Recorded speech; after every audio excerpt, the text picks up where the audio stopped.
So we're going to be fishing Carlsbad Lagoon, and I'm going to walk you through the process that I take whenever I'm fishing a new location. So let's jump right in. So the first thing we want to do is launch Google Earth. So let's put in Carlsbad Lagoon, and the first thing that we want to look at is the launch. What does the launch look like? So it looks like it's just one ramp, and then let's take a look at parking. So it looks like there's a few spots in the front and a couple adjacent to it. And I'm not sure. Let's actually go down to the street level and let's click on this blue line here, and that should bring us to the street.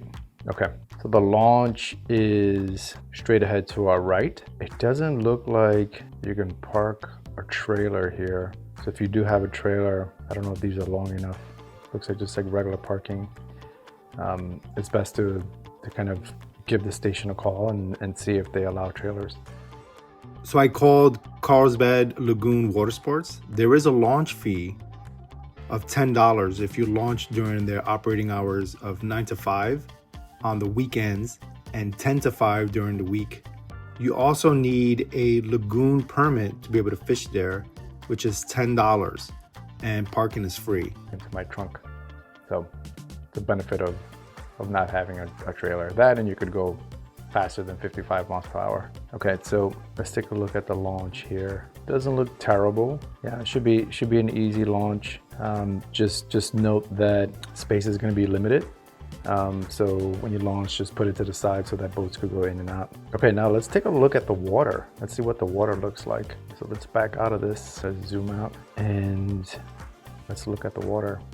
So the launch is here. I'm going to zoom out a little bit, and let's see if we see anything that stands out. Now I can see that this area here looks like it was dredged out. It looks a little higher in this section here. So it seems like they kind of dug a hole.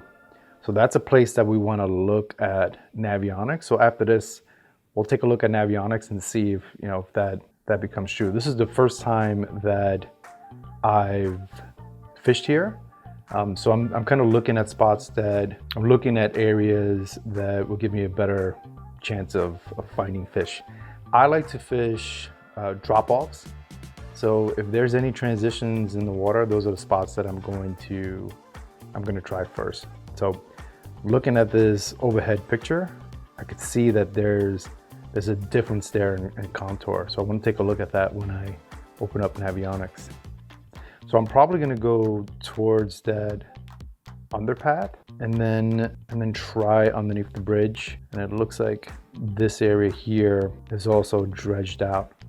So I'll take a look at that. Okay. All right, let's jump over to Navionics and see if Navionics could give us a better idea of what's going on underneath the water, just so that we could pinpoint places that we want to try first, right? So we have it in our Navionics, we have it on our phone, so that we're not guessing like, oh, I think this is the landmark that I saw.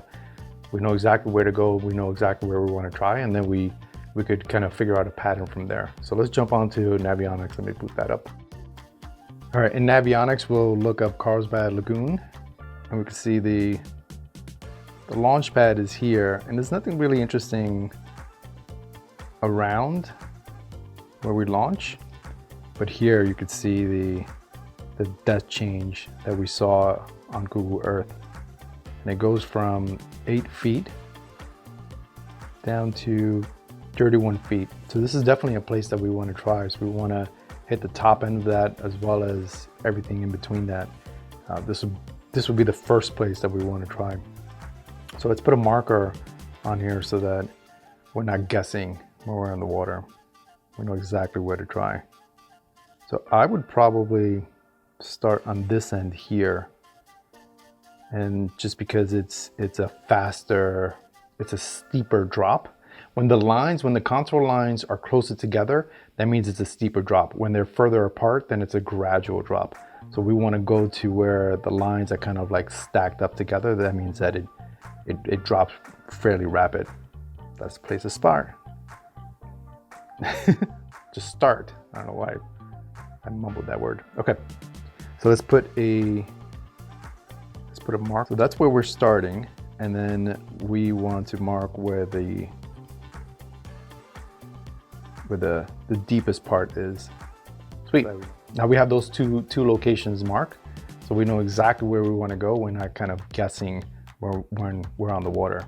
Now let's take a look on the other end, and you see there's 2 other drop-offs. Oh, actually 3 if you go kind of outside as well. These are the locations that we want to try. So we're going to mark that as well. Let's see how deep that is. 26 feet. And then there's another one right here. It's 38 feet. So it goes from 18 down to 38 feet, which is pretty significant.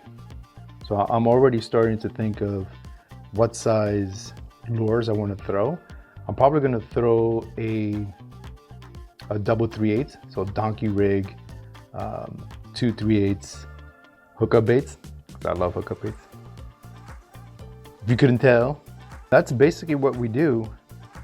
We just keep going through Navionics, seeing where there's like interesting contour lines or a rock or anything that's different, and then we want to try those, and then we kind of, while we're in the water, we kind of determine what the pattern is, right?